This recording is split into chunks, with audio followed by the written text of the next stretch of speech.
Pemirsa, pakar sejarah dan geopolitik Universitas Indonesia Yon Mahmudi menyatakan banyak negara terganggu dengan blokade Selat Hormuz. Penutupan Selat Hormuz juga dianggap melanggar prinsip kebebasan navigasi.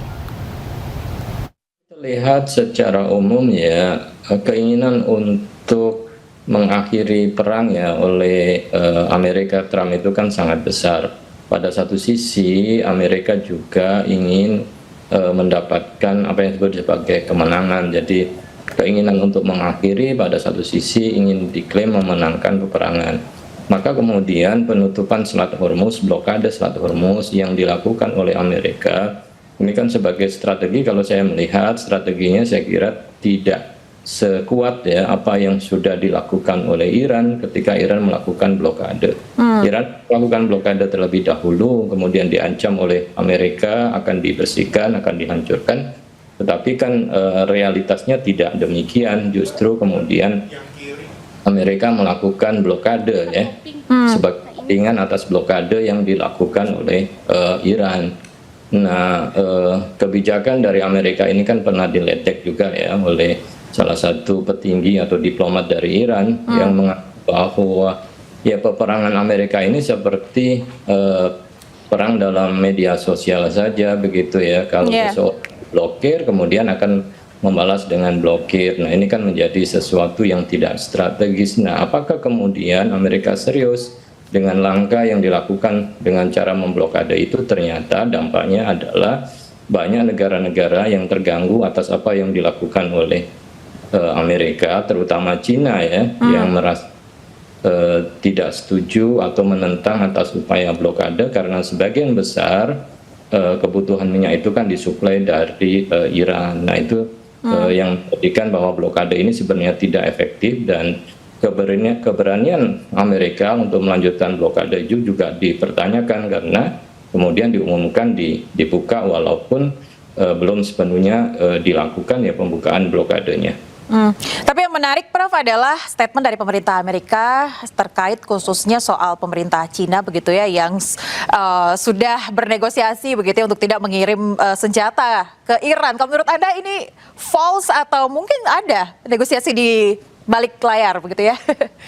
Ya, ini kan upaya untuk menjustifikasi ya pembukaan blokade yang dilakukan oleh Amerika, tentu kan atas perintah dari Trump juga untuk meyakinkan publik di Amerika bahwa tujuan blokade itu telah tercapai dengan ditandai bahwa Cina tidak akan membantu atau mengirim senjata ya ke Iran. Tetapi bisa saja realitas yang terjadi sebaliknya, bahwa Cina menekan Amerika untuk membuka, karena kalau ditutup tentu konsekuensinya besar, dan Cina juga tidak segan-segan untuk ya melakukan tindakan guna melindungi kepentingan ekonominya. Ini kan juga sempat disindir juga kan Amerika oleh Iran gitu ya, bagaimana mungkin kapal Cina itu bisa melalui blokade Amerika begitu ya.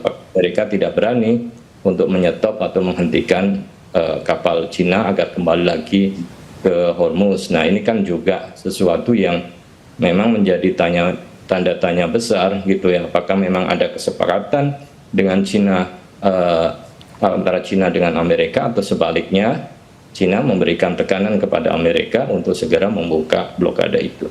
Ya, tapi memang di sini ada memang pergerakan yang cukup kontroversial begitu ya dari pemerintahan Amerika, mengingat banyak statement yang disampaikan oleh pengamat terkait dengan bagaimana Anda bisa meminta Iran untuk membuka blokade, kemudian Anda memblokade lagi begitu ya. Kalau menurut Anda terkait dengan keputusan Amerika memblokade Selat Hormuz ini melanggar prinsip kebebasan navigasi atau UNCLOS tidak, Prof? Ya, saya kira ini kan sebagai pelanggaran ya atas suatu wilayah, apalagi kemudian Amerika tidak memiliki hak ya untuk menguasai teritori yang ada di laut itu. Jadi kan itu sebagai laut bebas begitu ya. Kalau kemudian nanti Iran dianggap melanggar UNCLOS karena perang ini, tentu kan Amerika juga tidak bisa mengulangi hal yang sama begitu ya dengan melakukan blokade itu ya terhadap Hormuz. Nah, penutupan Hormuz itu kan saya kira sebagai strategi yang dilakukan oleh Iran, tetapi nampaknya Amerika mengikuti strategi itu. Ini kan menunjukkan bahwa sebenarnya Amerika justru digiring oleh Iran untuk memasuki fase baru dalam peperangan yang itu adanya di Selat Hormuz, dan saya kira Amerika ya lebih kelihatan dalam kondisi sekarang ini ya didikte oleh Iran gitu ya, untuk kemudian bukan strategi blokade, dan nampaknya kan juga tidak berhasil ya.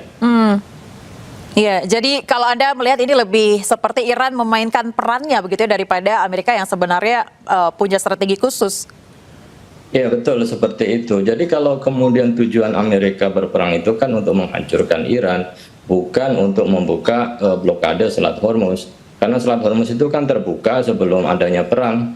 Dan kalau kemudian kemenangan Amerika dihitung atau diukur dari dibukanya kembali Selat Hormuz itu, artinya tanpa perang saja sebenarnya Selat Hormuz itu setelah dibuka gitu ya. Pemirsa, Presiden Turki Recep Tayyip Erdogan mengusulkan agar AS, Israel, dan Iran memperpanjang gencatan senjata dan melanjutkan negosiasi. Pihaknya juga mengecam keras Israel yang terus menyerang Libanon dan membuat eskalasi konflik semakin memanas. Biliyorsunuz çatışmaların 40. gününde Pakistanlı kardeşlerimizin takdire şayan gayretleriyle 15 günlük bir ateşkes ilan edildi. Böylece haftalardır yüreği ağzında yaşayan bölge halklarıyla birlikte tüm insanlık 40 gün sonra ilk kez rahat bir nefes aldı. Biz de geçici ateşkesten memnuniyetimizi dile getirdik. Fakat İsrail hükümetinin Lübnan'a yönelik saldırılarını devam ettirmesi, barış umutlarına Para pemukim Israel di selatan tepi barat melakukan serangan hingga menerobos masuk ke salah satu rumah warga Palestina.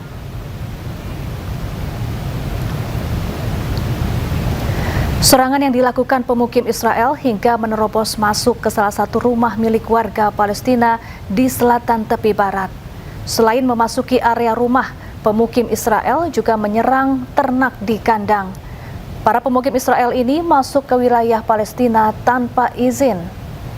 Menurut warga Palestina, serangan pemukim Israel ini rutin dialami. Agar terjadi penggusuran paksa, insiden ini menjadi bagian dari pola serangan yang semakin meningkat terhadap warga Palestina.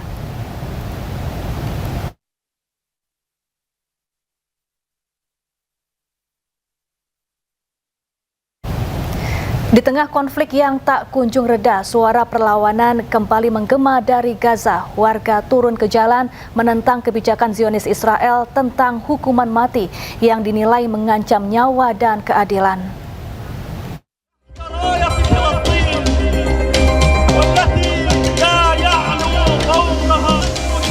Ratusan warga Palestina berkumpul di kota Gaza, memperingati Hari Tahanan Palestina dengan aksi protes di depan kantor Komite Internasional Palang Merah. Mereka menentang rencana undang-undang Israel yang mengusulkan hukuman mati serta menyerukan agar kebijakan tersebut segera dicabut.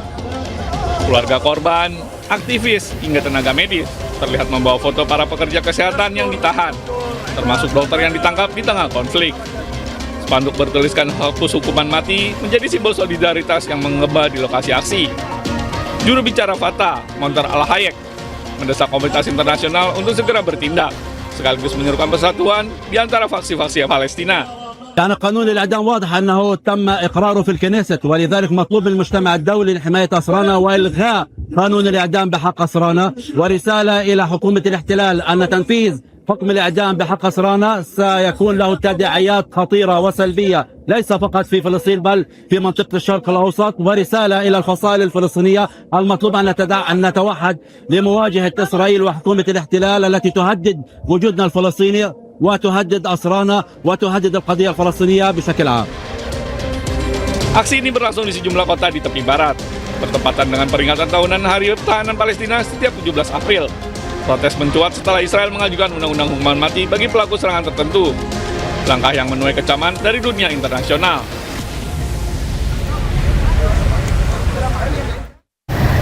Pemirsa, relawan kemanusiaan Global Sumut Flotilla kembali menembus blokade perairan Gaza.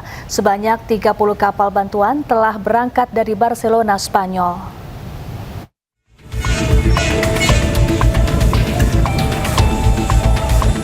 Armada Kemanusiaan Global Sumut Flotilla melanjutkan pelayaran menuju perairan internasional di Laut Mediterania menuju ke Gaza, Palestina.